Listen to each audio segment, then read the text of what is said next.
Bueno, pues buenas tardes a todos y vamos a empezar con la tercera mesa redonda que nos lleva a una materia que en realidad podría ser, bueno, pues inmensa y tendremos que ir acotándola un poco, que son las cuestiones en materia de derecho internacional o internacionales en materia de menores, que realmente es un objeto tan amplio que supongo que no podremos agotarlo, pero que realmente plantea dos tipos de cuestiones, a mi juicio, que son, por un lado, las cuestiones propias de derecho sustantivo, derivadas de la diversidad de legislaciones en materia de protección de menores, y que, lógicamente, estas legislaciones entran en conflicto cuando se produce la movilidad de los menores entre los distintos países. Y luego estarían cuestiones, podemos llamar de derecho formal, de derecho adjetivo o de derecho documental, y es la problemática que genera, a su vez,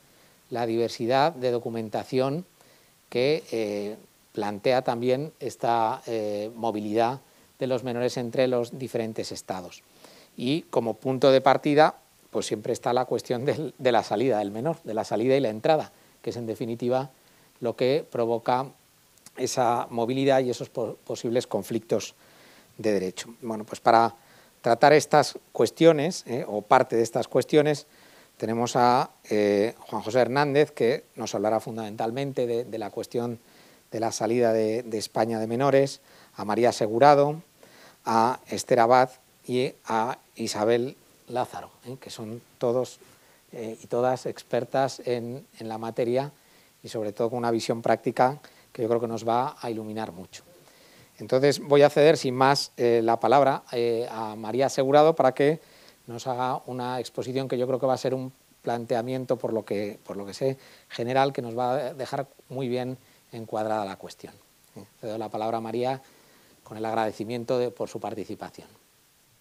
Bueno, pues buenas tardes a todos. Lamento mucho no poder estar ahí. Espero que me podáis ver y escuchar bien. Yo agradezco una vez más que Cáritas pueda estar en estos espacios. Voy a hablar de algo que ya planteamos el año pasado, quizá de una forma más propositiva, espero ser más concreta, y voy a compartir pantalla para enseñaros un poco cuál era nuestro planteamiento. ¿Me decís, por favor, si se ve? Sí. Vale. Quería empezar también, como siempre, porque sé que nos conocéis, que conocéis a Cáritas, pero yo creo que también es importante ver desde dónde hablamos, ¿no? Y hablamos pues desde ese 1.769.000 participantes en España y 1.087.000 que acompañamos en el exterior. Con ese número de voluntarios y de personas contratadas que veis ahí, con esa evolución creciente en voluntarios, que es una de nuestras fuerzas, con ese número de dinero invertido y con esa proporción entre dinero público y privado. Y me parecía necesario empezar con eso, bueno, pues un poco para que sepáis desde dónde hablamos. Y hablamos desde esa realidad que conocemos bien de aquí y de allí. Juan, empezabas diciendo pues que efectivamente íbamos a hablar de este elemento internacional. Bueno, nosotros de forma específica vamos a hablar de los niños en movilidad. Quizá no de los niños en movilidad que va a hablar luego Juan José, porque son niños en movilidad en circunstancias algo peculiares. Y vamos a intentar, puesto que somos varios los operadores que estamos aquí, bueno, pues también con alguna propuesta en concreto y alguna en abierto, porque lo que vemos es que esta realidad existe, pero no tiene una solución jurídica adecuada. En el primer epígrafe os hablábamos de los niños y niñas y jóvenes solos o mal acompañados. He escuchado esta mañana que estaban hablando de Ceuta, que estaban hablando de Canarias. Bueno, esa realidad no solo se ha dado, aunque se está dando ahora en estos últimos meses, se da desde hace muchos años. Y creo que el año pasado os insistíamos, y agradecemos mucho que lo habréis incluido desde el Consejo en esa circular, pues la dificultad que tenemos para documentar a estos niños. No solo a los niños, también a los mayores. La cédula de inscripción, como sabéis, es una posibilidad de documentarse que ofrece el Estado español y que se recoge en la Ley Orgánica de Extranjería. En la práctica tenemos muchísimas dificultades para que eso se materialice en una forma de documentar. Este año os lo planteamos como un pasito más. La circular fue un avance, sin embargo, seguimos detectando muchas dificultades a la hora de tramitar esta cédula de inscripción que os conectaba con ese derecho a la documentación. En el fondo, creo que Teresa esta mañana de la Asociación de Familias Acogedoras hacía referencia a las dificultades y a la cantidad de niños que al final terminan siendo como una especie de apátridas sin estatuto.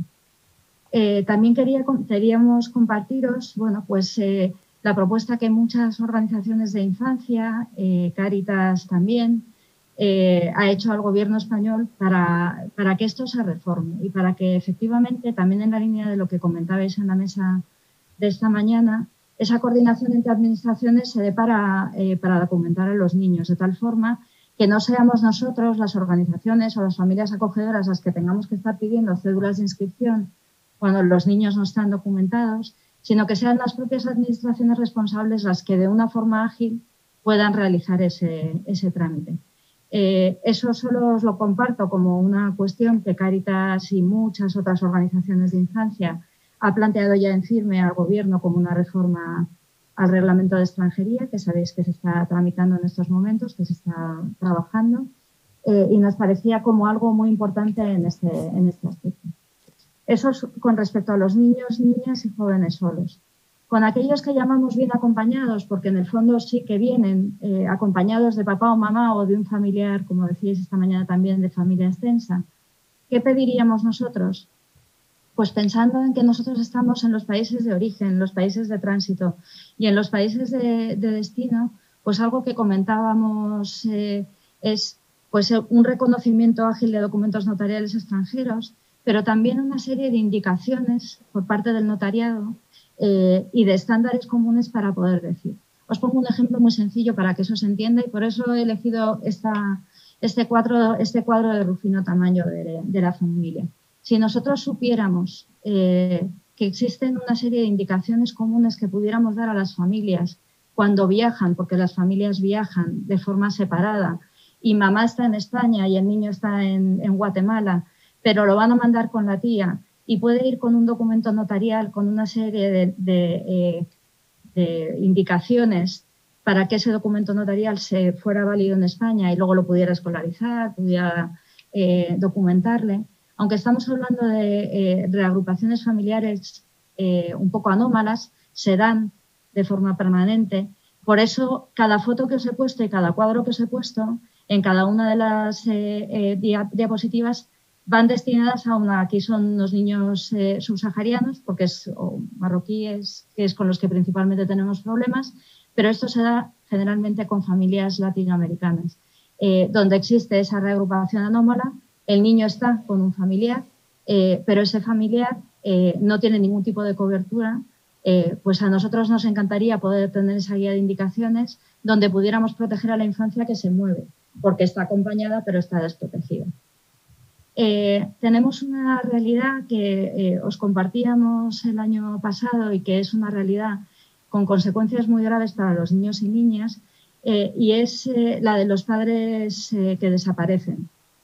He puesto progenitores, me da igual que sea papá, que sea mamá, pero la realidad es que de repente en una familia el padre desaparece, retorna al país de origen, estamos siempre hablando de familias en movilidad y el progenitor que se queda con el niño se queda totalmente desprovisto de ninguna posibilidad de hacer nada con ese niño, con consecuencias graves para el niño. Os hablo de escolarizaciones, de ocio y tiempo libre, de cualquier salida, de cualquier documentación.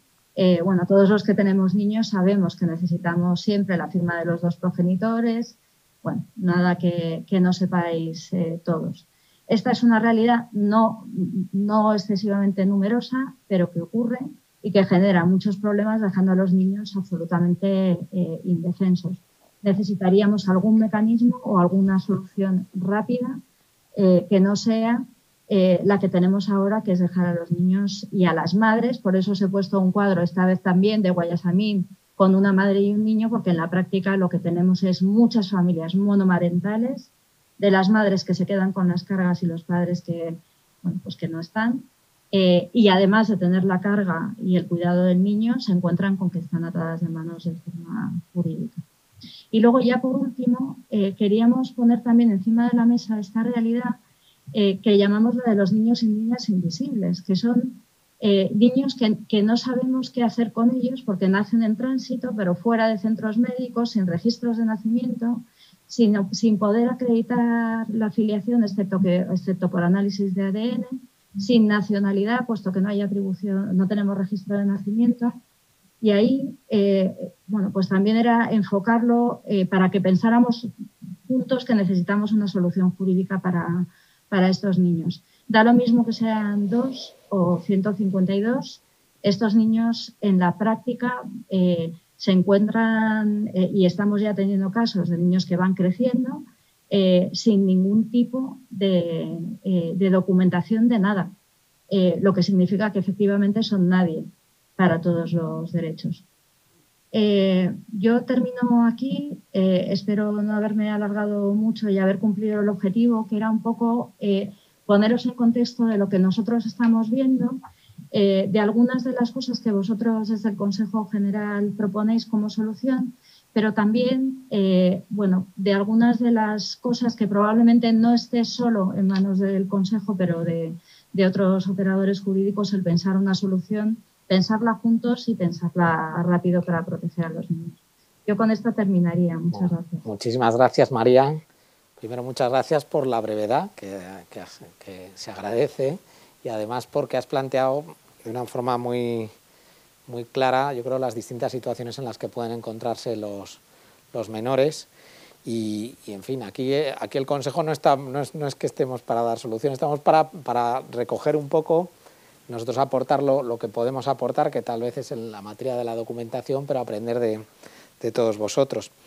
Voy a pasar ahora la palabra a Juan José Hernández, inspector jefe de la Secretaría de Estado de Seguridad, que lógicamente, bueno, pues nos va a hablar del punto de partida, ¿no?, que decíamos, que es la salida del menor, en este caso la salida del menor del territorio español, que es de la que nosotros tenemos competencia, o mejor dicho, el Ministerio tiene competencia. Juan José, cuando quieras. Bien, buenas tardes. ¿Se me oye bien, no? Pero, sí. Bueno, pues buenas tardes. Lo primero, agradecer la invitación en estas segundas jornadas, por continuidad de la primera, ¿no? Pues eso, aunque sea aquí a distancia, pues encantado de participar, ¿no?, en esta jornada. Bueno, yo voy a hablar, como ya ha dicho Juan, de un aspecto dentro de las cuestiones internacionales, en cuanto a los menores, de un aspecto documental, ¿no?, un aspecto de documentación que se refiere a la salida de menores españoles del territorio nacional. Realmente lo que nuestra competencia en el ámbito de la Secretaría de Estado de Seguridad o Ministerio de Interior es un poco dictar instrucciones. Nuestro ánimo era la de dictar instrucciones en cuanto a una autorización, a un permiso, una declaración, llámesele como se quiera, de salida, ¿no?, a los menores españoles. Este documento, esta autorización, ya se venía expidiendo, no solo por miembros de las Fuerzas y Cuerpos del Estado, sino también por otros organismos, ya se venía expidiendo, pero nosotros denotamos de varios defectos. En principio, lo que dio origen a elaborar o dictar esta instrucción del año 2019, una cuestión puramente de protección de datos, ¿no?, una cuestión de tratamiento de los datos personales que se recogían por en estas autorizaciones. Pero claro, ya intentamos, por ser un poquito más, intentamos abarcar un poquito más, ¿no?, algún aspecto un poquito mayor, ¿no?, en un ámbito mayor. Esta autorización, ¿a quién está dirigida realmente? ¿A quién podemos controlar, podemos regular? Un poco son las salidas de los menores españoles, menores de 18 años españoles, que residen en España también, es importante resaltarlo, que residen en España, no que residen que se acredite la residencia en otro país, y que viajen solos. sin compañía de ninguno de sus progenitores. Claro, esto hace unos cuantos años, o hace bastantes años, pues a lo mejor era menos habitual. Ahora, a día de hoy, es muy habitual, ¿no? Por diferentes circunstancias, por diferentes cuestiones, pues los menores viajan solos. Ya no solo en el ámbito de la Unión Europea, como a lo mejor era su origen, no fue su origen, y se pedían solo estas autorizaciones solo para el ámbito de la Unión Europea, sino que también, como he dicho antes, hemos intentado abarcar un poquito más y abarcamos ya a cualquier salida, a cualquier país. Por eso, además de tener documentos de viaje, pasaporte o en otros países en los que se puede viajar con DNI, además sí que se requiere esta autorización, este permiso. Esta instrucción del año 2019, bueno, también decir que claro, este último año, desde las primeras jornadas hasta esta jornada, hasta esta segunda jornada, la verdad es que la aplicación no ha sido, digamos que ha sido casi nula, ¿no? Ya sabemos todos, somos todos conocedores de las circunstancias y llevamos, bueno, casi parados, ¿no? Lo digo porque, claro, esta es una instrucción del año 2019 y una vez que tuvo aplicación, que tuvo efecto, que se empezó a aplicar, pues sí que fueron surgiendo diferentes situaciones, diferentes circunstancias, que bueno, que realmente podemos decir que realmente la realidad nos ha ido hacia otro lado, o por lo menos hacia otra verdad, la que a lo mejor piensas, ¿no? Cuando elaboras un documento. Entonces, se pensó, ya lo comentamos en la primera jornada de febrero del año pasado, se pensó en realizar o en llevar a cabo una herramienta viva, un documento vivo, que se llamó preguntas frecuentes, en las que, bueno, fuimos dando salida a diferentes circunstancias.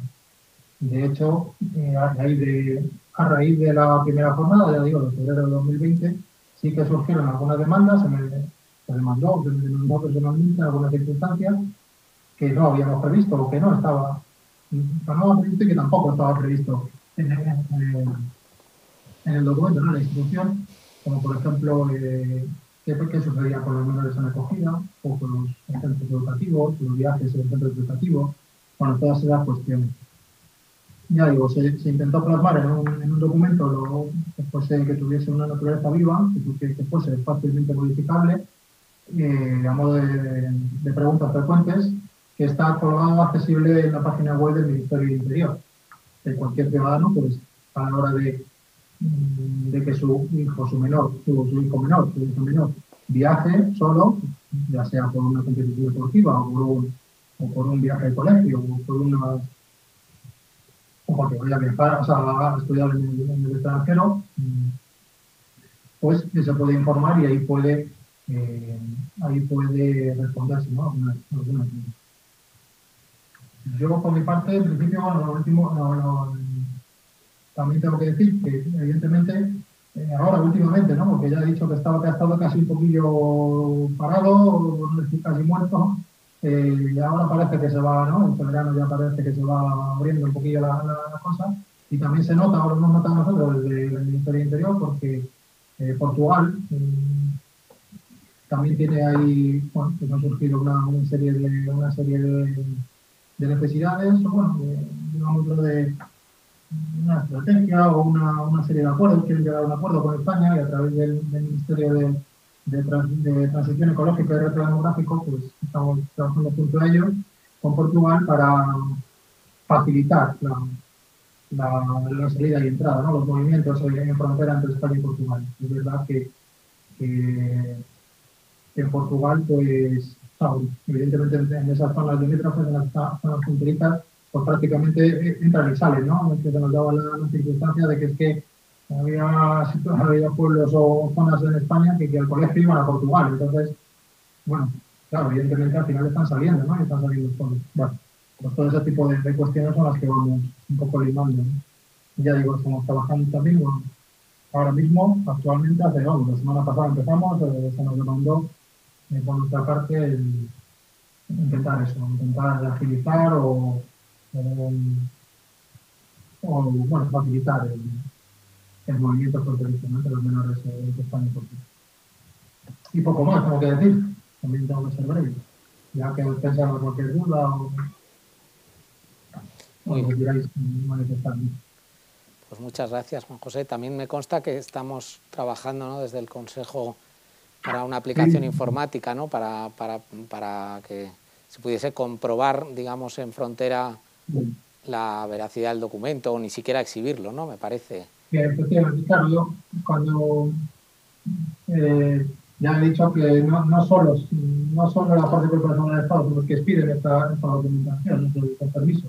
Evidentemente los notarios también pueden expedir este tipo de autorizaciones. Cualquier ciudadano se puede dirigir a una notaría y solicitar para su hijo o su hija este tipo de permiso.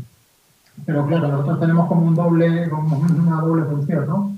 Por un lado, somos expedidores junto con otros organismos, en este caso notarios, pero también somos los que recibimos esa autorización, ese permiso, ¿no? En este caso, cuando se va a cruzar la frontera, ¿no? Por parte de los guardias de fronteras, en España, a través de la Policía Nacional, son los que verifican esa documentación, tanto la documentación que esté en vigor como también que no haya ningún problema. Entonces, efectivamente, estamos trabajando con notaría, ya llevamos muy avanzado, por lo que yo sé, llevamos bastante avanzado, para que en la Guardia de Fronteras, en el cruce de fronteras, por parte de la Policía Nacional, se pueda acceder a ese documento expedido por los notarios, no tengan que llevarlo, o por lo menos, aunque lo lleven, sí que sea más fácil el comprobar esa autenticidad, esa veracidad de ese permiso.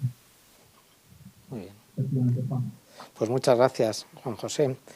Ahora voy a ceder la palabra a Esther Abad Guerra, que es jefa de Área de Protección del Menor de la Dirección General de Familia y Menor de la Comunidad de Madrid, que bueno, yo creo que nos va a hablar en gran parte, ¿no?, de los problemas derivados precisamente a esto que hablaba Juan José, de comprobar la autenticidad y el contenido de los documentos, que es una problemática mucho mayor cuando los documentos que se manejan son documentos extranjeros, ¿no? Así que cedo la palabra agradeciéndole su asistencia. Pues sí, efectivamente, Juan, gracias primero por la invitación. Yo, como ha dicho Juan, coordino el área de protección del menor. Esta mañana habéis tenido la ocasión también de tener a mi responsable directa, que es Ana Cristina Gómez Aparicio, la subdirectora de protección, y ya he tenido la ocasión de ir siguiendo un poco el hilo de lo que habéis estado planteando. Y efectivamente, cuando me propusieron participar en esta mesa, le comentaba yo a Juan que cuestiones internacionales en protección de menores había 100.000, o sea, podíamos estarnos 3 días hablando de cuestiones internacionales. Hay que tener en cuenta que de los 4.000 expedientes que tenemos abiertos y unas 3.100, 3.200 medidas asumidas, aproximadamente un 30% de los expedientes tienen una cuestión internacional porque uno de los progenitores o los hijos son extranjeros. Es decir, que hablamos de un 30-35% de expedientes en los que de alguna manera aparecen cuestiones de carácter internacional en uno o en otro sentido. Bien por el propio, le comentaba antes, la propia afiliación de los niños, que a veces las propias partidas de nacimiento de origen ya tienen alguna problemática o incluso aparecen partidas duplicadas, partidas diferentes, con padres diferentes, o sea que ya desde el punto de la afiliación y la edad, no digamos ya si entramos en el campo de los niños, niñas, adolescentes, migrantes no acompañados y por ejemplo la distinta documentación que podemos tener y que hay que comparar y que hay que acreditar, pero por ya cuestiones como más banales que puede ser, pues también le comentaba antes, nacionalidades por accidente, como pues, unos niños que hemos tenido en tránsito que venían asilados y en ese país en uno de los países donde habían estado en tránsito les habían otorgado una nacionalidad de la que ellos pues ni sienten ni tienen referencia y nos pedían pues que les tramitásemos su nacionalidad española después de estar viviendo en España más de 10 años. Entonces tienes que valorar un poco esas circunstancias, ver si vamos a permitir que pierdan la de origen, si no, sí que hay un vínculo con esa de origen. Bueno, hay cuestiones internacionales, la verdad, interesantísimas y que nos podrían llevar varios días. Pero también, como ha dicho Juan, creo que lo interesante en este marco es centrarse en lo que habéis estado defendiendo durante toda la jornada, que es esa capacidad de los padres de delegar el cuidado en terceros. Normalmente voy a centrarme yo en familia extensa, donde no hay ninguna sospecha de que se estén haciendo ningún tipo de entregas ni delegaciones de cuidado raras o sospechoso de que haya otro tipo de delegación de fondo, cuasi adopción privada, alguna historia así, sino que unos padres en el ejercicio propio del deber de cuidado, porque no lo van a poder ejercer, porque se van en un proyecto migratorio o por circunstancias 1000, deciden que un familiar se haga cargo de sus hijos. Y eso, como habéis estado muy bien defendiendo desde el principio de esta mañana, debe de estar perfectamente amparado dentro de la capacidad de esos padres de autocuidado y de cuidado de su unidad familiar, sin que tuviera que estar la entidad de protección detrás amparando una situación que perfectamente estaría protegida y cuidado en el entorno familiar. Eso en la práctica no es así, porque nos encontramos con que a la hora de acudir a las administraciones, y cuando digo las administraciones son cuestiones tan, permitirme que diga banales, que no lo son, pero que lo ha comentado además la compañía de Cáritas, como es el ocio. Van a federarse a un equipo de fútbol y no se pueden federar porque resulta que tienen que firmar los padres. Y les da lo mismo que llegue el abuelo con el poder notarial o porque parece que ese poder no vale para según qué gestiones. O ya nos digo si se va de viaje de estudio al extranjero el niño y no han firmado los dos padres el consentimiento al colegio para ese viaje al extranjero. El niño se queda sin viaje al extranjero porque los padres no van a poder firmar porque se encuentran en otro país o incluso a veces con dificultades de localizarles por proyectos migratorios, y esos tíos, esos abuelos que aparentemente estarían amparados por un documento que ahora que nos encontramos también, poder notarial o similar, no pueden ejercer porque no se les da validez. Es decir, que la primera dificultad que tenemos, que eso también me gusta llamar la atención y siempre que puedo lo comento, es con nuestras propias autoridades españolas. Es decir, aquí en España no se tiene claro qué se puede hacer o no con un documento notarial y qué pueden o no delegar los padres a un familiar en un documento notarial y que les permitan a esos familiares el día a día con el niño. Os voy a decir que tenemos en el área de protección llamadas de, por ejemplo, comisarías para el tema de los DNIs, porque aparecen allí los abuelos o los tíos con ese documento para decirnos que no pueden dejarles de renovar el DNI porque no son los padres. Cuestión toda ella que se soluciona mágicamente cuando está la administración detrás y pone el papelito acogimiento familiar. Pero que efectivamente, como esta mañana también yo creo que se ha puesto de manifiesto, no voy a decir que es un fraude, porque obviamente la administración está al final protegiendo una situación para generar o permitir esos derechos de esos niños, pero que no tendría que llegar a producirse, no tendría que llegarse a una medida de protección para amparar una situación que la ley, el derecho, tiene otros medios de poder acreditar y de poder permitir que se realice. Pues si eso ya en España es complicado, no os quiero contar cuando llegan los documentos que vemos del extranjero. Es decir, cuando nos llega un acta de manifestaciones o acta notarial o llamada cuasi acta notarial, o a veces ni siquiera se titula nada, donde a lo mejor en 3 o 4 líneas hay un familiar que aparece allí ante quien se identifica como notario de un país, pero que no podemos nosotros saber si efectivamente lo es o no lo es, y delega, pues a veces con frases como delego todo el ejercicio de toda mi patria potestad y todo lo que tenga que ver con mi hijo, o delego con carácter indefinido todo lo que tenga que ver con mis hijos en el extranjero, o hace una delegación expresa con carácter, por ejemplo, hemos visto últimamente mucho, para la nacionalización y permisos de residencia, cuando por ejemplo luego eso en España no les vale para nada, porque en ningún momento con la normativa de extranjería permiten que con eso se vaya a tramitar un permiso de residencia. Entonces, ese tipo de cuestiones al final somete a esas familias a una presión añadida porque se encuentran con que el niño está aquí con ellos, no pueden ejercer de cuidadores porque les cierran las puertas de las distintas administraciones, llaman a la entidad de protección que les decimos que nos parece una barbaridad lo que nos están contando, que tengamos que hacer una medida porque el niño está perfectamente cuidado, protegido, vive con ellos, está escolarizado, tiene su vida normalizada y pretenden que se haga una medida de protección para cubrir cuestiones que se tendría que poder desde luego solucionar por la vía del poder notarial. Entonces, por eso yo quizás llamo la atención en esas dos partes. Por un lado, las propias dificultades en España, es decir, habrá que de alguna manera abordar esto con las administraciones y dejarles claro qué es delegable en un poder y qué pueden los padres, por tanto, permitir que un tercero haga respecto de sus hijos.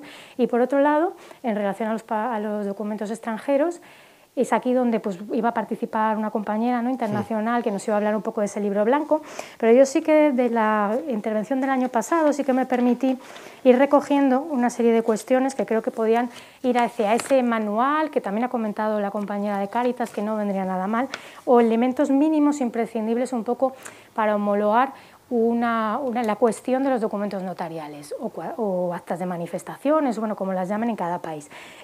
Considero, y así lo hemos anotado, me he vuelto ya a revisar unos cuantos poderes y los últimos que hemos manejado, y lo primero que llamaría la atención es que sin duda resultaría de gran utilidad saber o poder consultar un listado de notarios acreditados.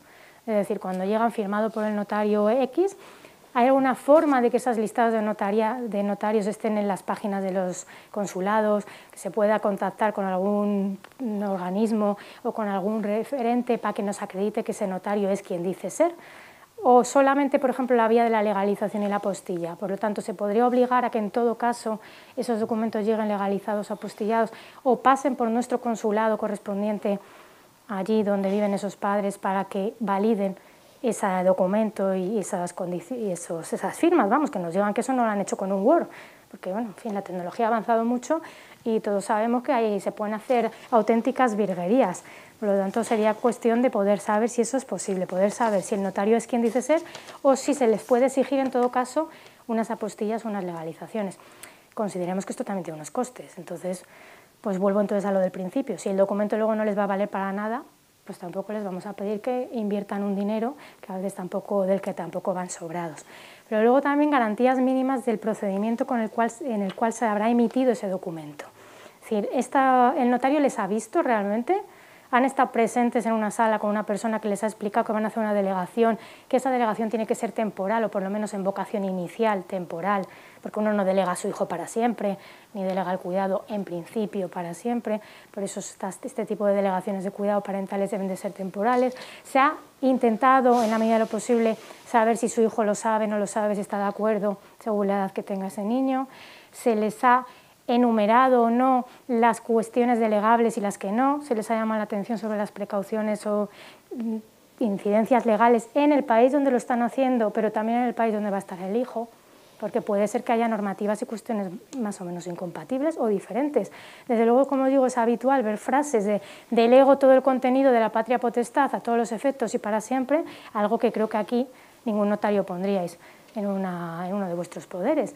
Pero eso sí que viene desde fuera escrito, entonces también nos permitiría o nos sería interesante hablar de un contenido mínimo común, a lo mejor una pequeña orientación de elementos delegables. Pues sí, pues se tiene que enumerar, pues que es para el día a día, las cuestiones sanitarias, las cuestiones lógicas y normales del cuidado parental ordinario, pues incluso los viajes en el extranjero, pero habrá cuestiones que a lo mejor, obviamente, en ningún caso puedan ser delegables y a lo mejor también hay que hacer una llamada en ese listadito, en ese pequeño párrafo que se pueda incorporar.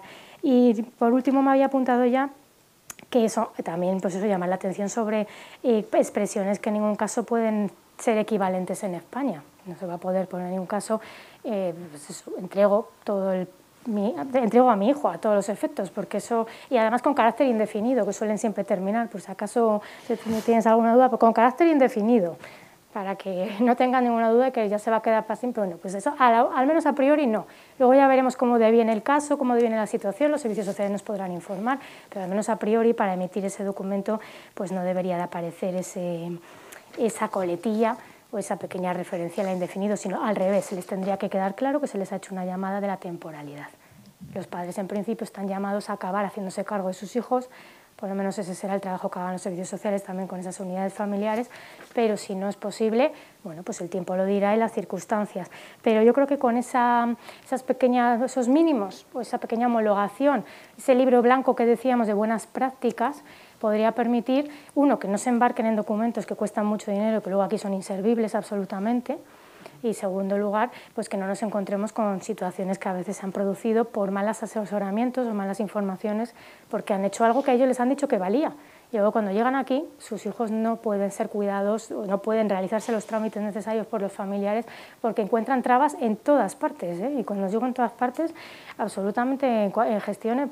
Bueno, lo más sangrante últimamente es lo del fútbol, porque cada vez más son los niños, pues eso, que se fútbol o otros deportes federados, que no les permiten federarse y por lo tanto no les permiten competir, solo pueden entrenar con sus amigos, pero no pueden participar en las competiciones oficiales. Entonces, expedientes que llegan a la mesa de protección por una cuestión que no tendría por qué estar en una mesa de un sistema de protección de menores. O sea, yo creo que esto tiene la trascendencia suficiente como para que se pueda arreglar y que estemos todos llamados a buscar una solución óptima que permita que esos niños estén con sus cuidadores nombrados por sus propios padres y que además, ojo también, siempre que no hay ninguna sospecha de que no puedan ejercer. También me gusta llamar la atención de que los notarios sois muchas veces los que os dais cuenta de situaciones porque en la propia comparecencia o en el propio momento de la firma se detecta que ahí realmente no hay un conocimiento de lo que se está delegando o que hay una historia rara detrás. Pues, por ejemplo, yo cuando me incorporé al área de protección recuerdo perfectamente que uno de los primeros casos que llegaban a mis manos me lo comunicaba un notario porque había tenido un acta de entrega voluntaria de un bebé por parte de sus padres a unos allegados que los hicieron pasar por sus padrinos y el notario sospechó que se trataba de una entrega irregular, que podía encubrir una adopción o un intento de adopción fraudulento y nos lo puso en conocimiento inmediatamente. Entonces, es decir, quiero decir que no hay que obviar vuestro papel ahí de observadores y que se pueden detectar sin duda muchas cuestiones, pero eso sí lo hacen en España. ¿Qué pasa si lo hacen fuera? ¿Qué pasa si van allí a sus notarías o a los compañeros que hay afuera que no saben muy bien, a lo mejor tampoco, de estos mínimos que interesa que tengan para que eso sirva en España?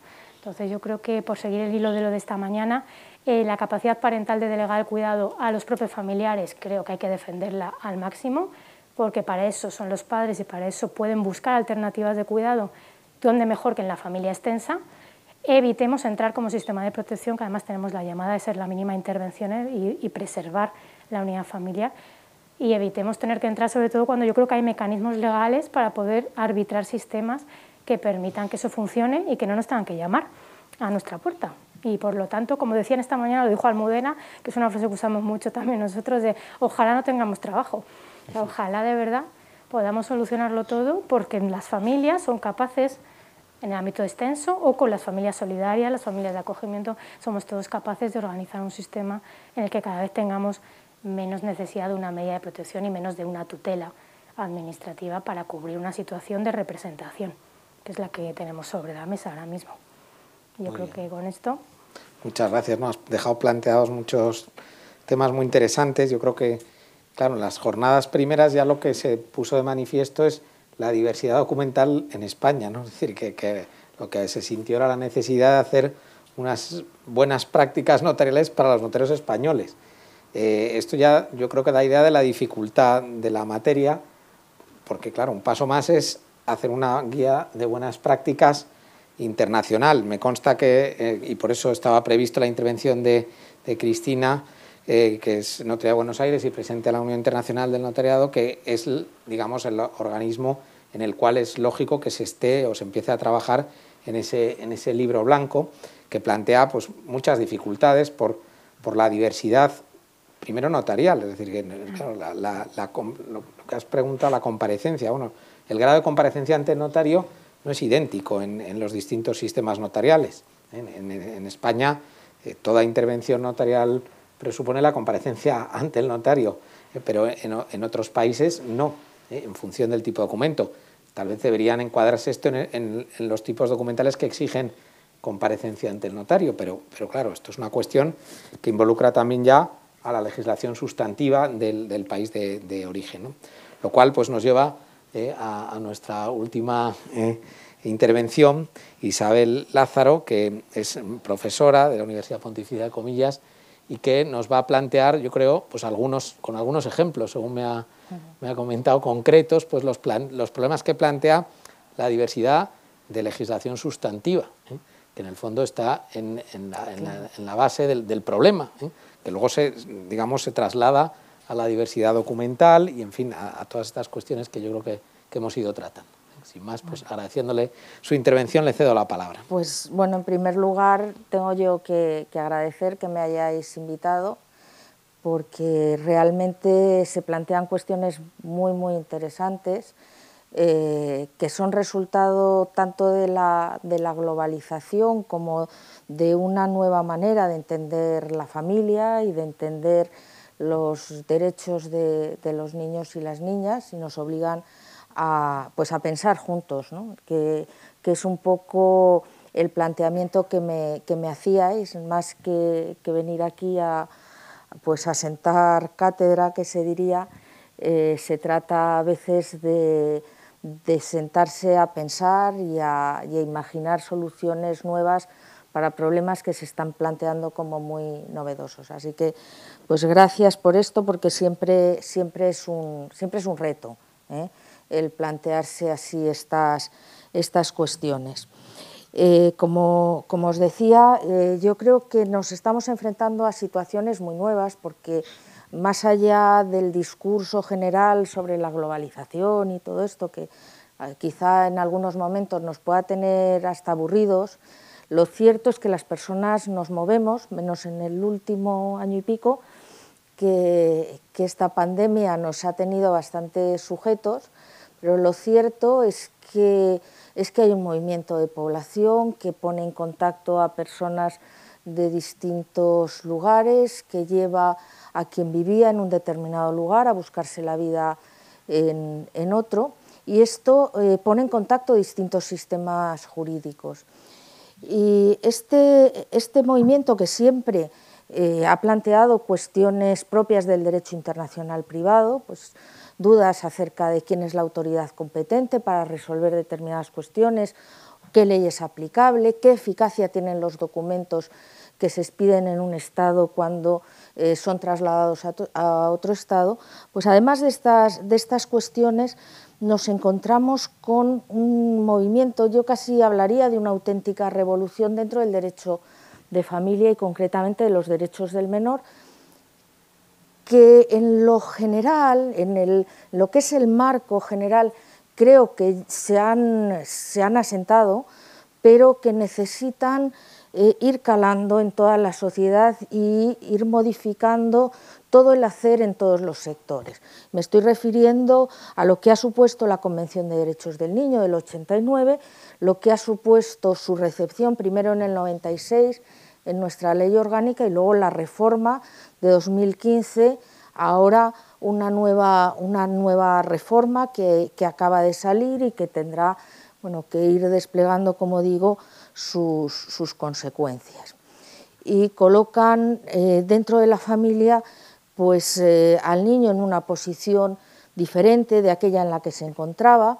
Es verdad que si miramos desde un determinado ángulo podemos pensar en que hay una cierta privatización incluso de la vida familiar, porque se deja espacio a la autonomía de la voluntad, se deja un espacio que en otros momentos no ha tenido, pero también, desde mi punto de vista, ha habido una entrada de lo público y de una visión pública en la vida familiar que permite incluso tomar decisiones que desde mi perspectiva, que no sé si comparte todo el mundo, pero desde luego yo esto lo veo con mucha claridad, suponen que hemos dado a la autoridad del Estado, de la comunidad autónoma en este caso, porque es a quien se le ha atribuido esta competencia, el mayor poder que se le puede dar a una autoridad pública, que es entrar en la familia, coger a un niño y sacarlo. O sea, que no me hablen de expropiaciones o de no sé qué, porque otro poder como este no lo hay, en interés superior del niño, para proteger a los niños. Creo que esto es una publificación de la vida familiar que también, que indica que hay fuerzas distintas que tendremos que ser capaces de armonizar. Y cuento todo esto, os llevo a estos pilares de lo que puede estar ocurriendo, porque tiene mucho que ver con lo que luego en lo concreto puede ir apareciendo. Y es verdad que le decía a Juan esta mañana, yo he pensado en algunos casos, y son casos, pues algunos que me han planteado directamente, porque mi vida en ocasiones se ha convertido en un consultorio y me llaman, me pasa esto, tengo aquí a un niño y me pasa esto, ¿qué hacemos?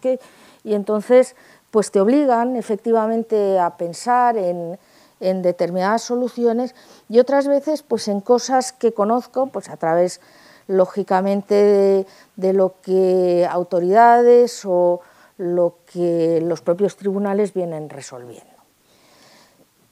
Uno de los casos, os voy a ir planteando los casos y hablamos sobre esto y luego me gustaría decir algo a propósito también de lo que ha dicho María y de lo que ha dicho Esther. Mirad, un matrimonio español, residente en España, va todos los veranos a un estado subsahariano, pues son odontólogos y dentro de una organización quieren colaborar, quieren prestar parte de su conocimiento, de su tiempo a personas que tienen necesidad. Entran en relación con una familia, una muy buena relación, y al cabo de los años esta familia, por la vía formal, con arreglo al derecho del Estado aquel, donde tienen ellos su residencia y del que son nacionales, nombran tutores de uno de sus hijos, tienen muchos, nombran tutores a este matrimonio de españoles residentes en España para que se traigan al niño y el niño estudie aquí. Claro, no es una tutela que con arreglo a su derecho es compatible con la patria potestad, porque ellos no renuncian a la patria potestad, no es una delegación de patria potestad tampoco, y con esa sentencia vienen aquí, pero claro, esto plantea en España dificultades. ¿Por qué plantea dificultades? Porque lo que se está llamando ahí tutela para nosotros no es una tutela, ya tenemos un problema de calificación. Partiendo de instituciones que son distintas a las nuestras. Y las decisiones que pueden tomar pasan por reconocer eficacia a la decisión que se ha tomado allí. En este caso la ha tomado un juez, pero podría haber sido otra autoridad, porque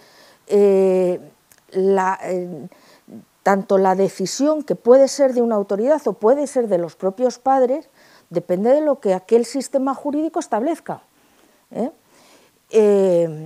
Bueno, se puso dificultad para el exequatur de esa sentencia y en segunda instancia, en apelación, sí se reconoce la eficacia de la decisión, entendiendo que no estamos propiamente ante una tutela, que es una guarda, efectivamente, y se va a estudiar hasta dónde llega nuestro orden público. Si efectivamente solo se puede hacer una delegación de la guarda hasta 2 años, que es el límite que ponemos nosotros a la guarda administrativa, o puede prolongarse a lo mejor para una etapa escolar. Y ahí el tribunal entendió que sí. Pero es un caso que plantea dificultades y nos indica que puede ser que estemos, o sea, que podemos encontrarnos con instituciones de nombres distintos, de contenidos distintos a las nuestras, donde tenemos que buscar la equivalencia y tenemos que ver hasta dónde llegamos en la exigencia para esa eficacia. Se está planteando también una cuestión de sospecha. Yo creo que en muchos casos hay esto y me parece que tenemos que ser muy cuidadosos, sospecha respecto a quien procede de determinados países y de determinados orígenes. O sea, creo que esto, si somos honestos, también tenemos que valorarlo así.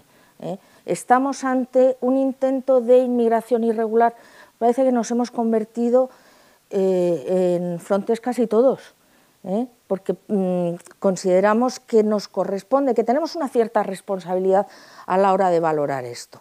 Y me parece que, como digo, hay que ser cuidadoso, ¿no? ¿Hasta dónde? Y es una pregunta, el hasta dónde admitimos instituciones extranjeras, que debe contestarse atendiendo a las circunstancias particulares de cada caso.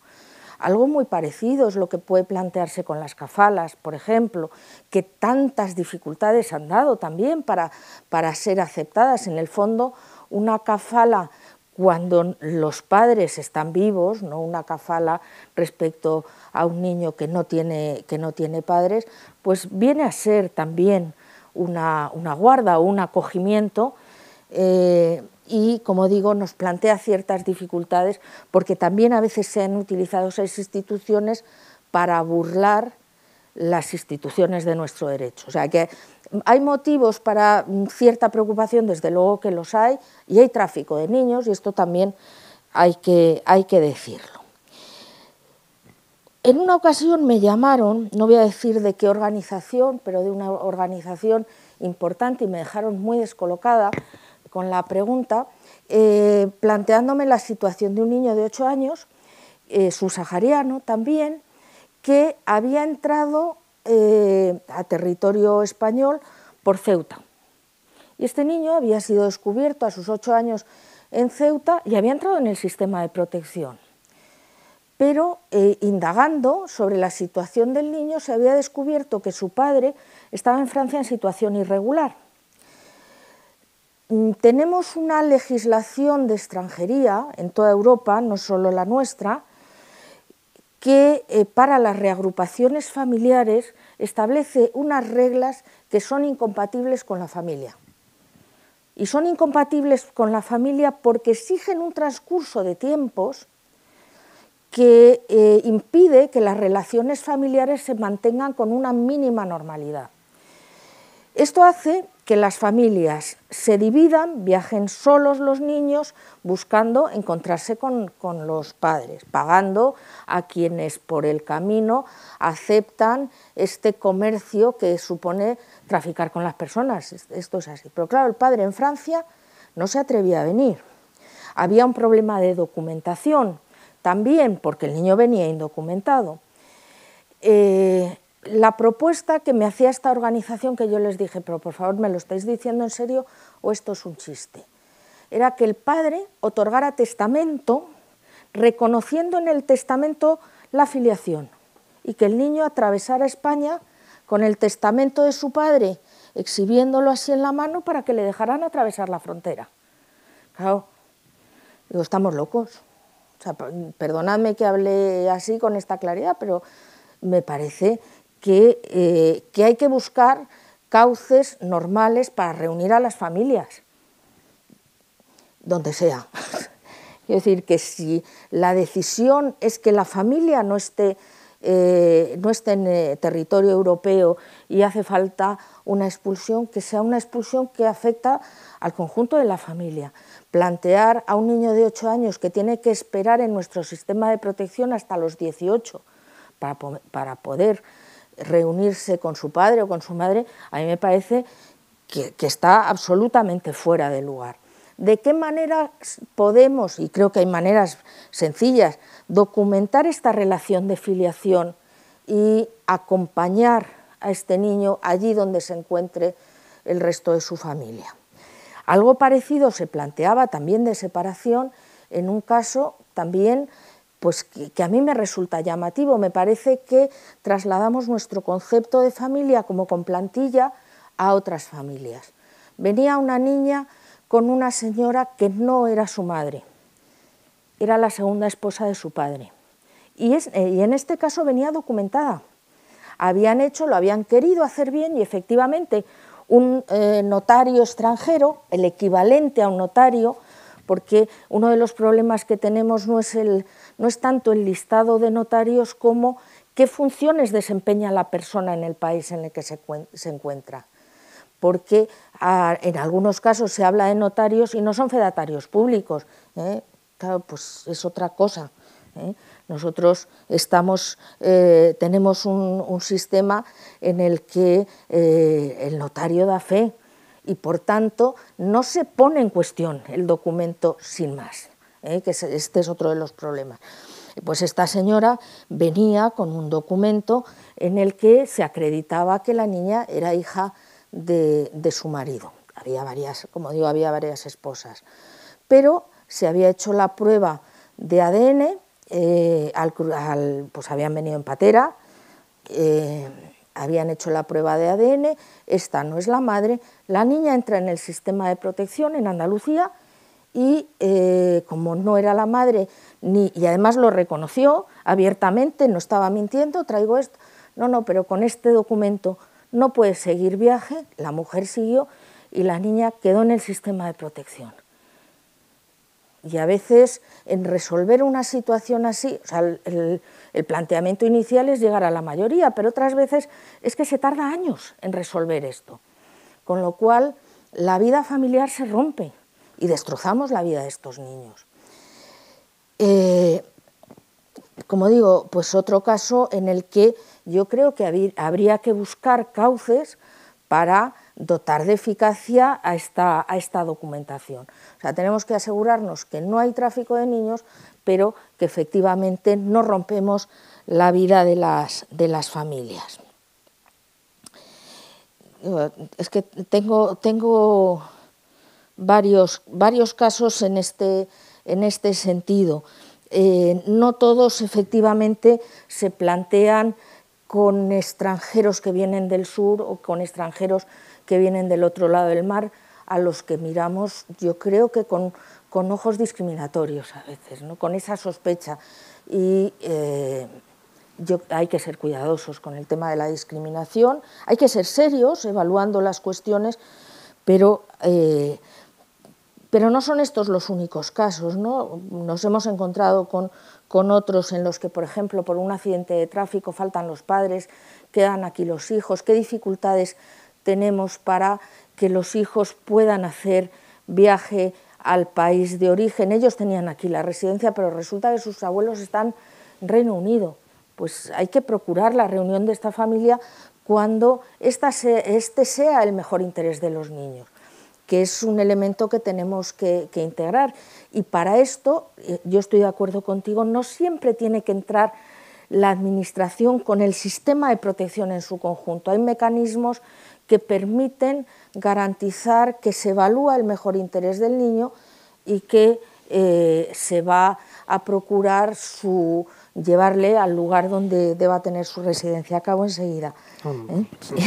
No me quiero alargar, pero plantearía dos cosas. ¿Quién tiene competencia para evaluar todas estas cuestiones? Yo creo que este es un elemento que debería estar, o deberíamos dejar claro. ¿Y qué ley es aplicable? Porque no es exigible que la ley extranjera, que el sistema extranjero, que la cultura extranjera se adapte a nuestros criterios, porque son vidas distintas, y tampoco tenemos que mirarlo con esta superioridad europea a veces, porque, insisto, son vidas distintas. A mí, un verano que pasé en Mozambique, me admiró mucho la conciencia que tienen las comunidades de que los niños son de la comunidad y se les atiende y se responde a sus necesidades cuando faltan los padres, ¿no? O sea, creo que tenemos también mucho que aprender por ahí. La documentación, bueno, solo una cosa respecto a la documentación en la que yo creo que el notariado podría desempeñar un papel importante. Efectivamente, lo planteaba María, hay niños que nacen en tránsito. Nacen en tránsito y a veces no nacen en hospitales, incluso nacen en casas particulares, y no se inscribe el nacimiento en el registro civil correspondiente. Es decir, ahí hay una actuación que puede ser reprochable, no se ha sabido, no se ha querido, se han tenido miedos, lo que sea. Lo cierto es que llegan a España niños indocumentados para los que hay muchísima dificultad para conseguir documentación. Con independencia de que se exija y se siga exigiendo la documentación por el país de origen, plantean problemas de competencia, no se puede inscribir en el consulado del país en España porque el niño no ha nacido en España, es verdad. No tienen nacionalidad española, no la tienen, que hay también quien se empeña en ir por esa vía, no la tienen, pero podemos documentar a estos niños, podemos de alguna forma acreditar la identidad de estos niños vinculándolos a sus madres cuando están con la madre y garantizando así que con una documentación de su identidad, no como españoles, sino como sujetos que viven y tienen una relación de filiación con una persona, no son intercambiables, no van a desaparecer, o se puede acreditar, yo venía con un niño y ahora no está, ¿dónde está mi hijo que ha desaparecido? Que estas cosas pasan, O sea, a mí se me pone la carne de gallina pensando, en una ocasión Marina del Corral me decía, si a algunos de estos niños los matan en una cuneta, porque me parece que en este país donde estamos nosotros eso no puede pasar. En el momento que hay un problema no se puede seguir el viaje, entorpecen a las mafias que trasladan a las personas, esto no puede ser. Podemos documentar a estos niños, tienen derecho a su identidad, tienen derecho a que se les reconozca como tales. Bueno, básicamente quería plantearos pues situaciones que son complejas para las que el sistema debe tener o debe buscar soluciones. Gracias. Muchas gracias. yo creo que también eso, muy ilustrativo, los ejemplos además sirven para plantear cuestiones generales y agradecer a todos la brevedad. La verdad que os agradezco mucho porque creo que así hemos dejado un poco de espacio para el debate y además pues se sigue mejor. Realmente la atención humana tiene un límite y a pesar de que todos queremos contar mucho, sobre todo los que sabéis mucho de algo, cuesta más recortar que contar todo lo que se sabe. Entonces no sé si ahora abrir un poco el debate. Yo como bueno, por empezar, sí que quería preguntar, dentro de mi absoluta ignorancia del tema, si existen algunos mecanismos de auxilio entre las autoridades competentes, es decir, porque para algunas de estas cuestiones que ha planteado Isabel, por ejemplo, en relación a este caso de los abuelos, ¿no? Entiendo yo que habría que saber si los abuelos eran los idóneos para hacerse cargo del niño de alguna manera, o de ese niño o de esa niña. Hay mecanismos de coordinación. La autoridad competente en España son las comunidades autónomas, con la autoridad competente del país que reclama al niño, bueno, donde está la persona que reclama al niño, mejor dicho. ¿Existen esos mecanismos de colaboración? A ver, existen mecanismos y existen protocolos y convenios. Pues Bruselas II, luego con Inglaterra en concreto también hay unos mecanismos un poco más específicos, porque siempre está un poco más fuera de los otros, pero el problema, como muy bien explica Isabel, son los plazos. La verdad que en un procedimiento que son los abuelos, y podías decir, pues ya hasta que nos digan que son los abuelos, se cogen un avión y se van, si tienes que pedir una idoneidad, tienen que entrar allí los equipos sociales correspondientes, eso si no es un país del que tengas que tirar de los servicios sociales internacionales porque no tengan allí equipos, y a lo mejor hablas de 6 meses de tiempo, que para nuestros expedientes al final no es nada, pero para la vida de los niños es un montón. Y en medio tienes que haber entrado a tutelar, claro, porque esos niños han quedado aquí sin referente. Si tienes mucha suerte, a lo mejor tienen unos allegados o unos padrinos que pueden ejercer el cuidado y se lo delegas provisionalmente. Pero si no, y ya, si encima tenemos la mala suerte que ni siquiera se ha comunicado a la entidad de protección y lo han intentado mover privadamente y ya se encuentran con todas las trabas, cuando te lo encuentran a lo mejor ya han pasado los 6 meses iniciales y te tocan otros 6 meses a ti. O sea que sí que es verdad, ahí estoy de acuerdo con Isabel, que la agilidad pues no existen cosas ágiles. Es verdad que también son cuestiones muy delicadas, que a veces los casos no son ni blanco ni negro y siempre hay alguna esfera que hay que tener muchas precauciones, hay que estudiar bien, porque a lo mejor una cosa que era tan sencilla como esto, fallecen y tienen unos abuelos y empiezas a rascar y resulta que se habían venido aquí porque no podían estar allí, porque habían sido expulsados de aquella unidad familiar. O sea que luego te encuentras con sorpresas. Pero en la práctica el tiempo corre en contra de los niños, es así, lo sabemos todos y lo tenemos que aceptar y tendríamos que buscar mecanismos más ágiles. Procedimientos existen, pero no lo suficientemente ágiles ni capaces de dar la respuesta inmediata. Hace falta muchísima más agilidad y cuando no se tiene agilidad empiezan a surgir mecanismos al margen de paralelos. La ley. Que eso era otra de las cosas que pensaba plantear también en el tema de los acogimientos transfronterizos, que ahora se ha incluido en la nueva ley, pero que ya estaba en Bruselas II bis, se contemplaba esta posibilidad y no se estaba utilizando. O sea, los acogimientos transfronterizos que estaban ocurriendo en España se hacían al margen de esa normativa. Se hacían por vía de hecho y luego se buscaba, en caso de que surgiera algún problema, se buscaba el reconocimiento de su eficacia. Para que veáis de qué estoy hablando, en estos casos que se planteaban eran adolescentes, normalmente con problemas de conducta.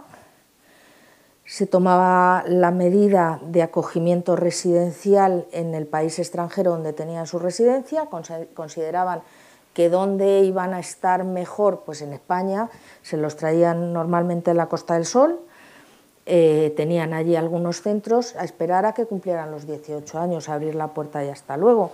Y nos enterábamos de que estaban aquí en algunos casos porque había un problema de seguridad ciudadana. Entonces, claro, son cosas graves, pero efectivamente es que el recorrido previsto en la normativa era muy lento, entorpecía muchísimo, y si lo que se hacía preciso era un traslado, que eso era lo que había que entrar a valorar, si el interés del niño era el del traslado o el interés era de ese sistema de protección que no tenía capacidad para dar respuesta a casos problemáticos, que yo eso no lo tengo Bueno, claro, la verdad. Has tocado un punto complicado, que es el de los centros en otros países. Ese, digamos que es un tema que merece una jornada. Digo, si yo lo digo así, pero sí. Lo digo para dejarlo caer, que eso habría que valorarlo, ¿no? Que me parece que no siempre se actuaba con en general los temas son complicados, sobre todo si se mete o tenemos el componente ya de una prueba de ADN, por ejemplo, que no es el primer caso que a nosotros se nos da, pues padre en otro país, incluso regular, que reclama a ese niño que se ha quedado aquí en el proyecto, se ha quedado atrasado porque ha llegado más tarde con otro grupo de personas y hay que hacer la prueba de ADN a nivel internacional y, en fin. O sea, esto es como un periplo, pero de las propias administraciones, ¿eh? Lo que es que te cuesta contactar con las de allí, que te hagan la prueba, a ver si lo tiene que hacer, si intermedia o no un juez, si lo haces a través de la policía. A todo esto hay mucho por agilizar y cada vez deberíamos ser más capaces de dar respuestas rápidas porque además los medios electrónicos lo permiten. Claro, es decir, muchas veces dices, pues una prueba de ADN se tardan 10 minutos en hacerla. ¿Cómo puede ser que tardemos año y medio? En nuestro último caso de traslado con ADN hemos tardado año y medio. Obviamente yo no puedo dejar al niño que se vaya si no me acreditan que es el padre o la madre o el tío, que a veces son con tíos. Pero ¿por qué hemos tardado año y medio en poder acreditar esto? Cuando el único inconveniente era validar esa situación de filiación.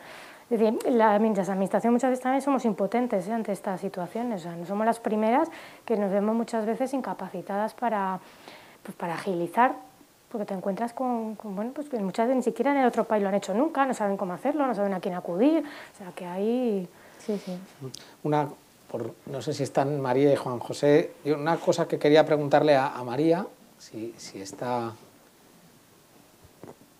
No sé si estoy estás escuchando atentamente. Cuando has hablado de los niños invisibles, que has dicho que soluciones jurídicas, que luego al final también Isabel ha hablado de la documentación, a mí se me escapa qué tipo de documentación o qué tipo de soluciones se podrían... Que entiendo que la solución siempre parte de un principio de documentación, eso sí lo entiendo, porque lógicamente lo primero es tener un documento que les identifique, aunque sea de una forma más rudimentaria, digámoslo así.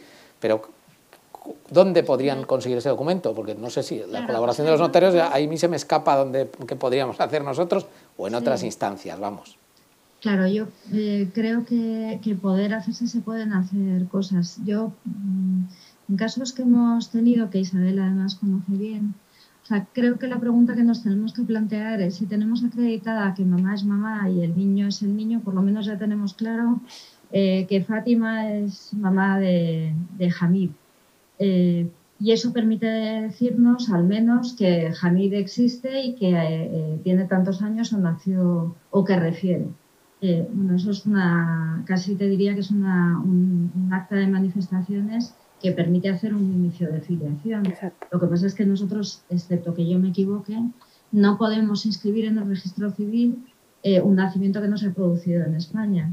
Pero tendríamos que tener una presunción de filiación. Isabel, ayúdame para que efectivamente ese hecho que ha ocurrido y sobre todo esa relación entre mamá y el niño existe.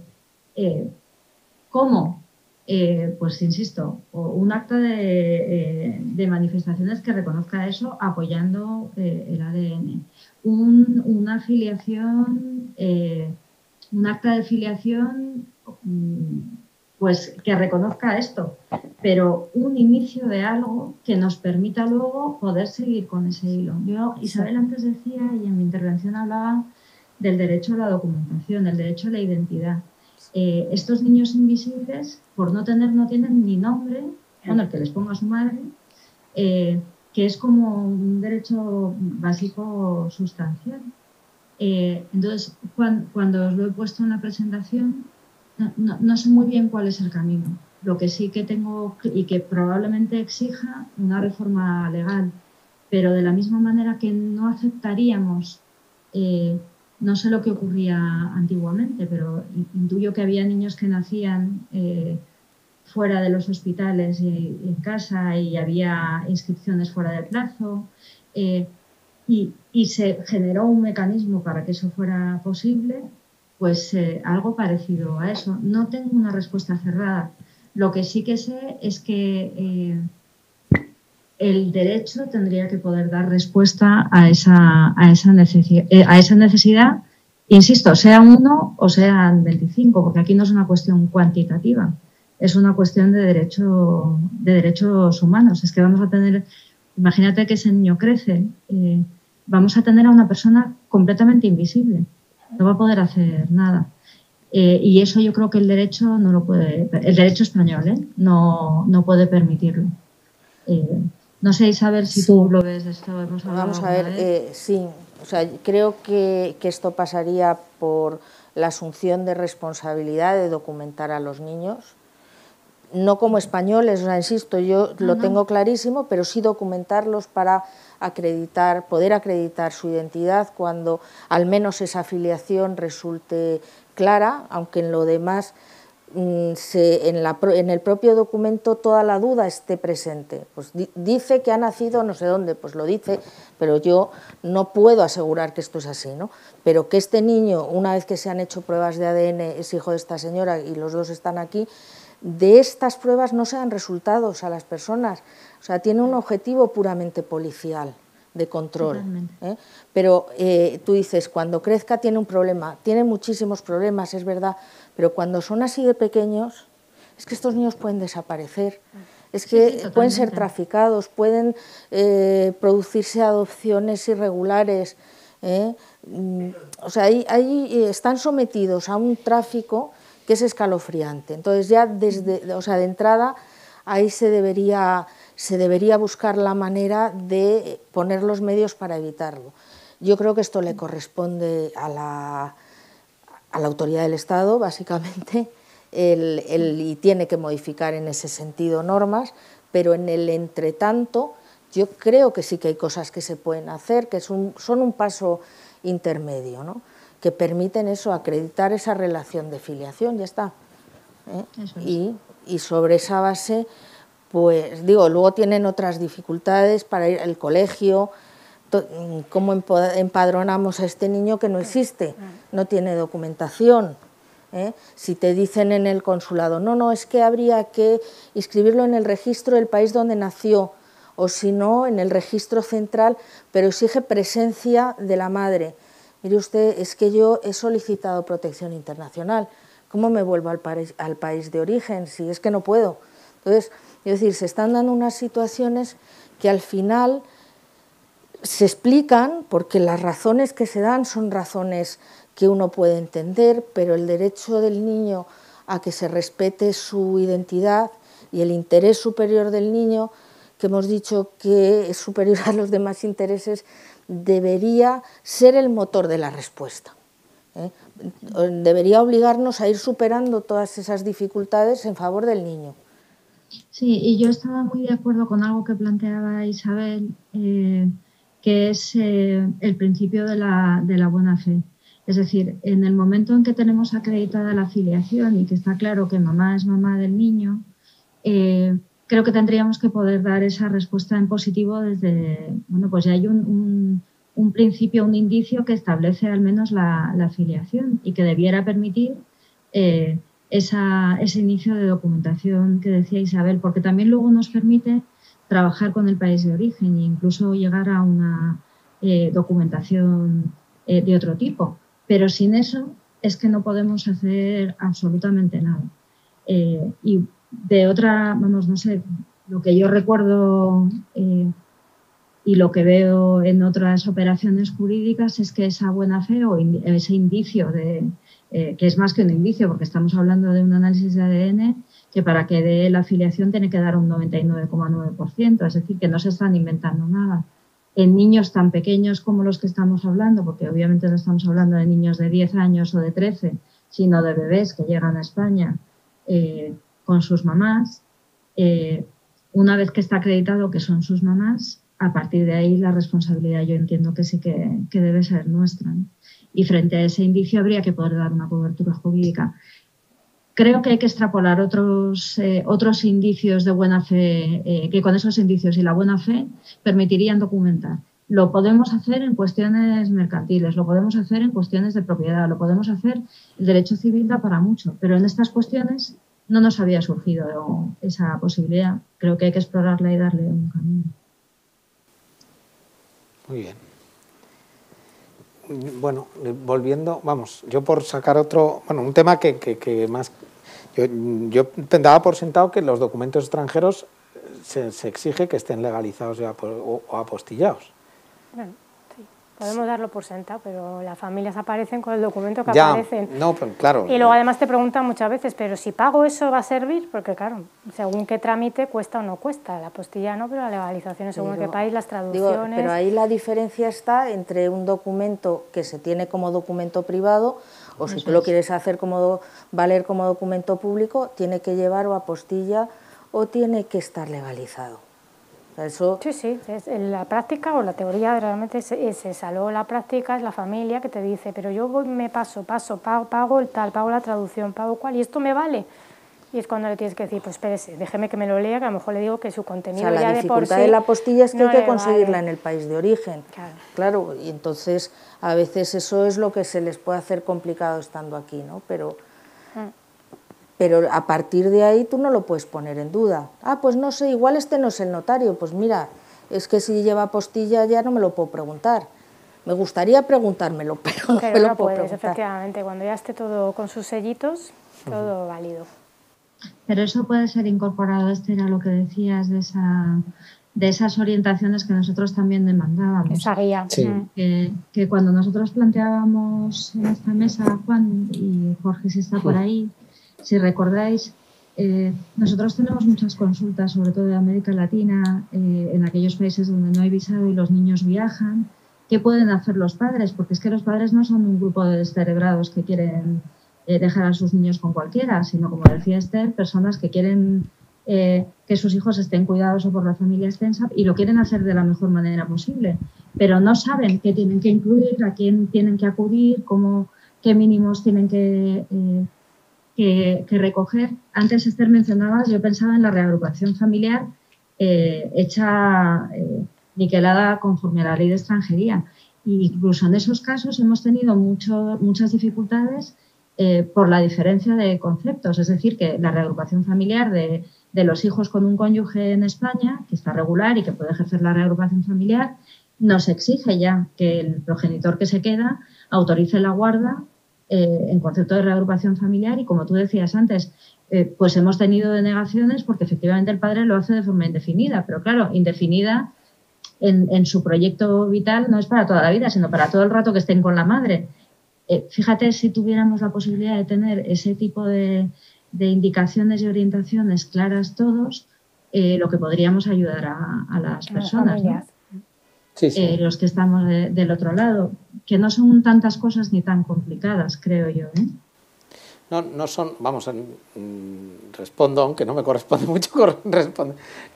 Probablemente no son tantas cosas ni tan complicadas, pero es un espacio geográfico muy amplio, que es el mundo, y pongamos simplemente el mundo de América Latina y Centroamérica, digamos que es tal vez del que estamos hablando más, pues solo ese mundo, pues los sistemas, por empezar por los sistemas notariales, son bastante diversos. Es decir, hay algunos en donde realmente prima la comparecencia y en otros donde lo que prima es que el documento notarial no presume la comparecencia del otorgante, y luego hay países donde el notario claramente hace unas comprobaciones similares a las que hacemos aquí, o si no lo pone expresamente, que no lo ha comprobado, es decir, que no le ha sido exhibido el certificado de nacimiento, el de familia, no puede decir nada de la filiación, resulta solo de la manifestación del otorgante, y hay otros sistemas en donde, o países, digamos, donde el notario no dice gran cosa y entonces no sabe si lo ha hecho o no lo ha hecho.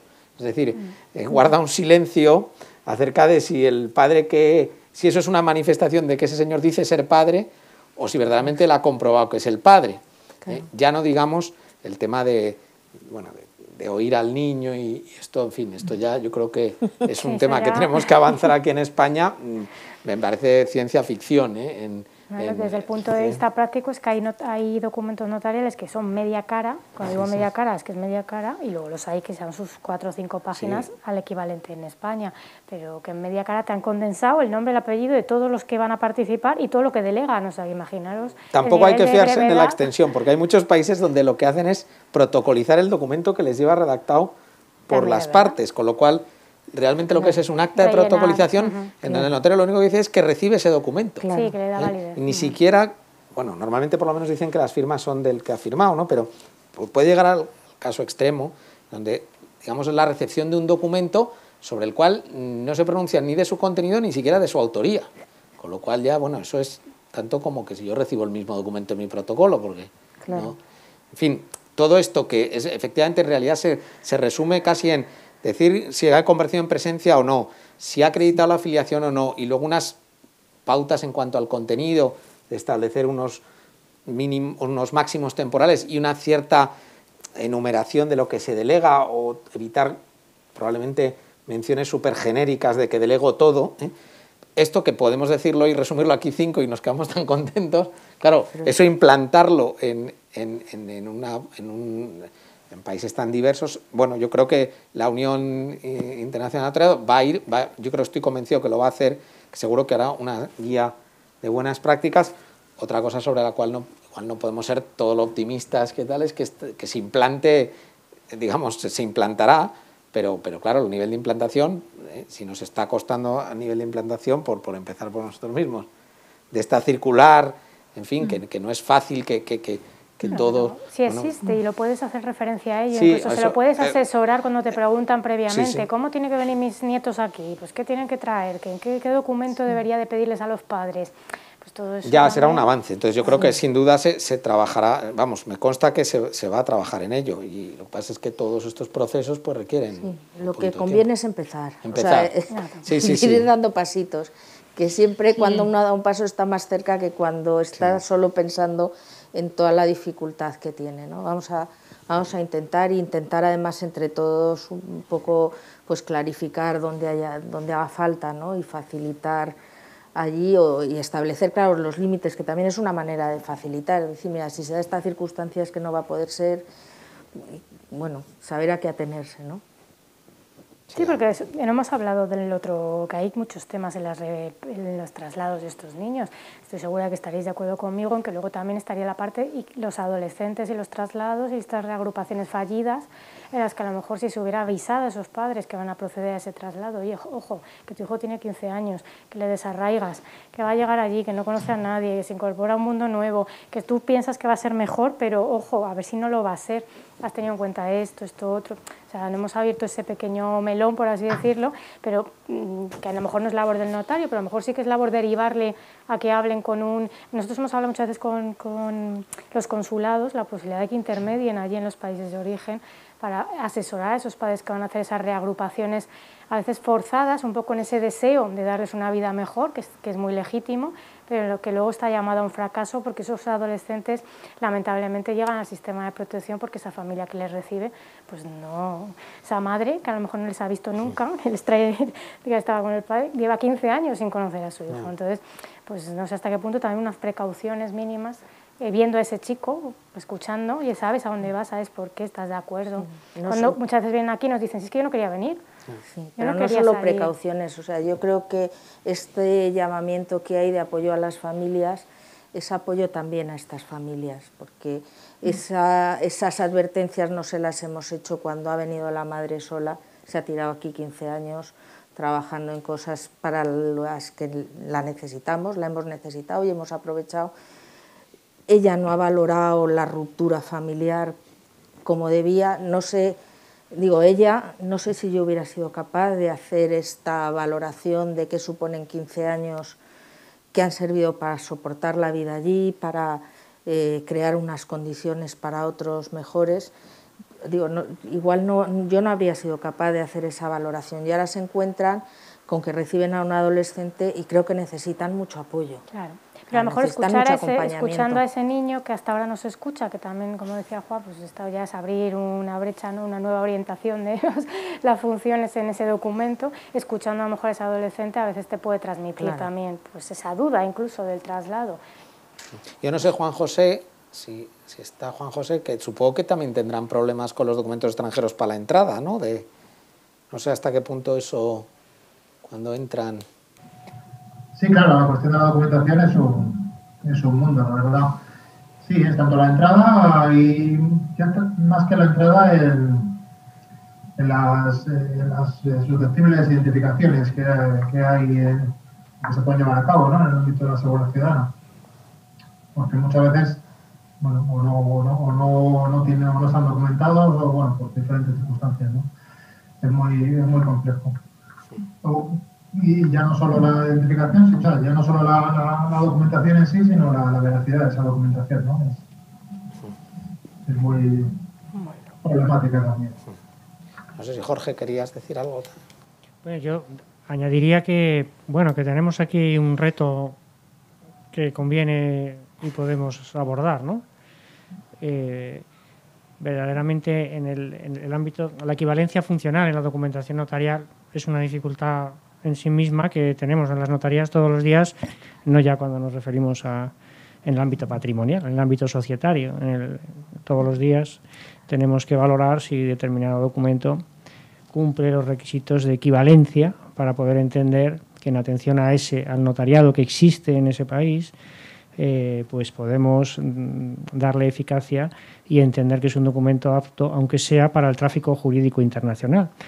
Porque a lo mejor tenemos que ser conscientes que con nuestros criterios a lo mejor adolecería de algún defecto que no nos debería admitirlo, ¿no? Entonces, por eso es muy importante también, efectivamente, ser conscientes de esta circunstancia y, claro, en esta materia de lo que es el concepto de la familia y de lo que es el concepto de la relación parental, y la propia Convención de los Derechos del Niño lo reconoce como un principio esencial, es decir, hay que ayudar a la familia a ejercer sus responsabilidades, pero en el entorno de esa familia, ¿no? Evidentemente siempre hay unas limitaciones de orden público y que todos reconocemos, pero esto también nos debe ser un criterio interpretativo de esa documentación, y para hacer que ese documento tenga esa equivalencia funcional, y yo creo que ese ejemplo que has puesto, Isabel, de esa sentencia, pues es un ejemplo claro, ¿no? Como el tribunal reconvirtió, no se quedó en el problema de la denominación. Entonces, yo creo que aquí tenemos un reto. Es cierto que es sencillo hacer conocer a las entidades de protección de España las diferencias o al menos la clasificación de las actuaciones notariales, ¿no? Según pertenezcan a un sistema notarial o a otro. Eso no es una cosa especialmente compleja. Si pudiéramos determinar, yo creo que habéis apuntado ya algunos criterios de contenidos concretos que conviene que en todos los ámbitos, o sea, en cualquiera que sea el lugar en que se otorgue el documento, pudieran ser unos mínimos, pues eso ayudaría mucho pues que más allá de la forma de la intervención notarial, pues quedase siempre acreditada la afiliación de la forma más explícita posible, más expresa, y si no lo está, que el documento recoja que no está reconocida, para que tampoco se le dé una eficacia que no se le deba dar. Y esos puntos que habéis señalado, ¿no? Pues tratar de causalizar siempre la razón. Si en el origen aquel progenitor otorga ese documento porque en su lenguaje coloquial lo que quiere decir es que se va a España con la madre, pero yo quiero, porque entiendo que es lo mejor para mi hijo, pues redactémoslo de la manera que no genere dudas en el lugar de destino. Entonces, todas esas pautas, eso es sencillo de elaborar, es un trabajo, pero eso se puede hacer desde la Unión. Y un trabajo más arduo sería quizá entrar en el derecho sustantivo, aunque de los países, digamos, más comunes, porque seguramente analizando 20 o 30 países a lo mejor estamos resolviendo, en el caso del sistema de protección español, el 70-80% de los casos por atención a las nacionalidades de esos menores. Pues eso tampoco es una labor tan compleja, una labor de investigación, pero que estableciera una serie de puntos esenciales. Eso existe en el ámbito del notariado de la Unión Internacional, en el ámbito de la CNUE, del notariado europeo, en cuestiones como los regímenes económicos o los regímenes sucesorios. O sea, que quiero decir, no estamos tampoco pretendiendo hacer algo que sea inabarcable. Y con determinar a lo mejor esos países, yo creo que se podría hacer un libro blanco que primero mejorase en origen el contenido de los documentos y luego fuesen mucho más fácilmente interpretables y manejables en España, ¿no? Que es, en fin, lo que nos interesa como prioridad, porque, bueno, en fin, nos interesan todos los niños del mundo, pero nos interesan especialmente los que están en nuestro país, no sean españoles o de otra nacionalidad. Así que yo creo que asumimos el reto. Creo que además el notariado español, no es por ponernos ninguna medalla, pero creo que somos pioneros en muchas cosas y en este tema de la infancia yo creo que podemos también y debemos asumir este reto. Pero os necesitamos a vosotros. porque sin la visión de vuestra experiencia, de la necesidad de resolver el caso concreto que puede tener la administración, que puede tener el ámbito académico, que puede tener el tercer sector, ¿no? María, que está atendiendo a estas necesidades concretas, pues todo esto es muy difícilmente manejable. Así que, pues nada, estáis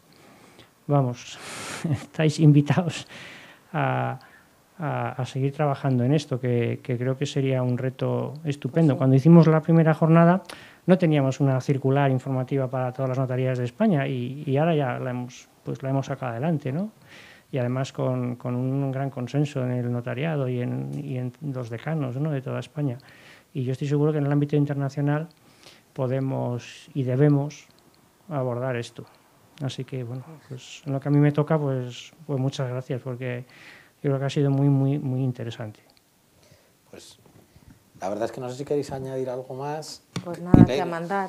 Le iba a decir a Jorge que clausurase él, pero ya ha clausurado, porque yo creo que con las palabras que ha dicho, pues ha hecho un buen resumen del estado de la cuestión. Así que nada, simplemente ya me queda pues agradeceros a todos, a las dos participantes presenciales, a los dos que han participado online, que siempre es más difícil, con lo cual doble mérito. Y muchas gracias. Y yo creo que con el aliento de Jorge quedamos emplazados a las terceras jornadas de menores, ¿vale? Estupendo. Bueno, pues un abrazo a todos. Gracias. Gracias a vosotros. Gracias. Que tengáis buena tarde. Gracias, María. Gracias, Juan José. Adiós.